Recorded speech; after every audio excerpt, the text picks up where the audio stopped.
Hello everyone, Gita LLB ধারাবাহিকের আজকের পর্বে দেখবেন পদ্ম বলে, ধন্যবাদ গীতা দিদি, ধন্যবাদ মেহেক দিদি, তোমাদের জন্য আমার ভাত কাপড় হলো।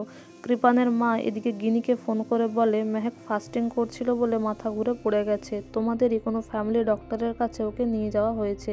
গিনি বলে, তুমি কেমন দাদা? হ্যাঁ, তোমার বোনের শরীর খারাপ, তোমাদের তো কোনো মাথা ব্যথাই নেই। তারপরে গীতা বলে, না না, মেহেকের কোনো শরীর খারাপ হয়নি, ওকে অঙ্কিতের কাছে নিয়ে যাওয়া হয়েছে। এদিকে সাত্ত্বিক বলে, আমার বোন কি কোনো খেলনা পুতুল বল নাকি যে এঘর ওঘর করা হচ্ছে? আর তোমাকে এত অধিকার কে দিয়েছে? তুমি কি বাড়ির কর্তা নাকি?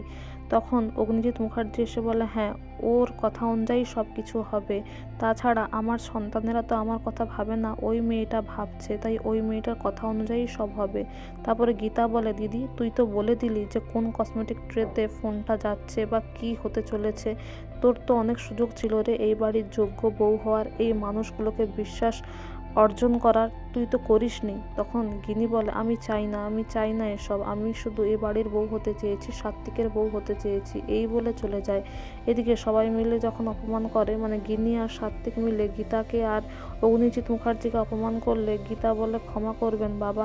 তখন অগ্নিজিৎ মুখার্জি বলে, না না, ক্ষমা চাওয়ার কিছু হয়নি, এ বাড়িতে এখন অন্নপূর্ণা মা লক্ষ্মী চলে এসেছে, সব ঠিক হবে দেখো। তারপরে গীতা বলে, আপনি যান, মেহেককে অঙ্কিতের বাড়িতে পৌঁছে দিন।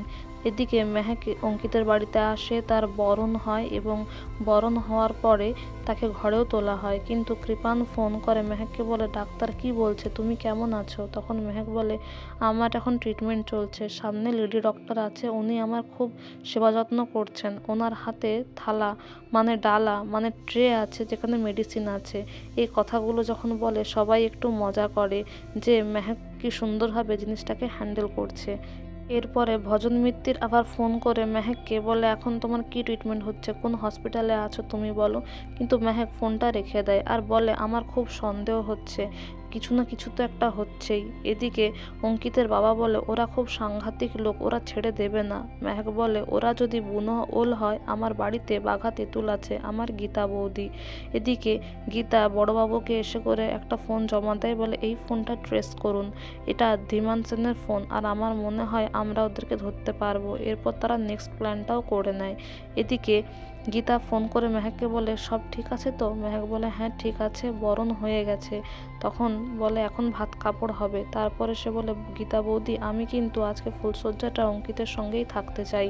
তখন গীতা বলে, অবশ্যই থাকবে, তুমি চিন্তা করো না, তুমি স্লাইন নিয়েই ওই বাড়িতে যাবে, আর আলাদা তো থাকবে, কৃপানের সঙ্গে তো থাকবে না। তারপর আমি স্কুটি নিয়ে ওয়েট করব, তুমি পাঁচিল টপকে আসবে, তোমায় নিয়ে চলে যাব, তুমি পারবে তো? মেহেক বলে, হ্যাঁ, আমার বরের জন্য আমি সব করতে পারবো।